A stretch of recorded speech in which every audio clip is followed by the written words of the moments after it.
အားလုံးပဲမင်္ဂလာပါ KM Football Tips ကကြိုဆိုပါရစေ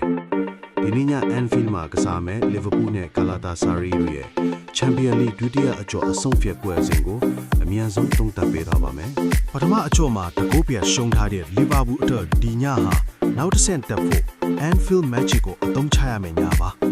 Alisson နဲ့ Isaac တို့မပါနိုင်ညာကအားနည်းချက်ဖြစ်ပြီးမြဲ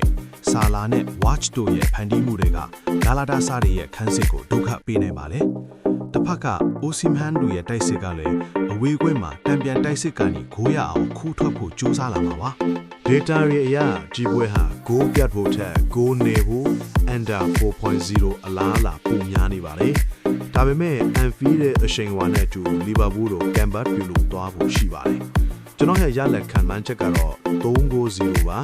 အပိုင်လိုက်ချင်သူတွေအတွက် Liverpool အနိုင်နဲ့ Total Goals under 4.0 ကအသေးချဆုံးပါပဲ Liverpool နောက်တစ်ဆင့်တက်နိုင်မလားတဲ့မြင်ကိုခွန်မှန်မှရေးပြီးခဲ့ပါဦးဒီလို by tips တွေအတွက် KM Football Tips ကို subscribe လုပ်ထားဖို့မမိနိုင်ဘူးเนาะအခုလိုကြည့်ရှုပေးတဲ့အတွက်အားလုံးကိုကျေးဇူးတင်ပါတယ်ကျွန်တော်ပေးတဲ့ပွဲလေးတွေနဲ့အားလုံးအဆင်ပြေကြပါစေခင်ဗျာ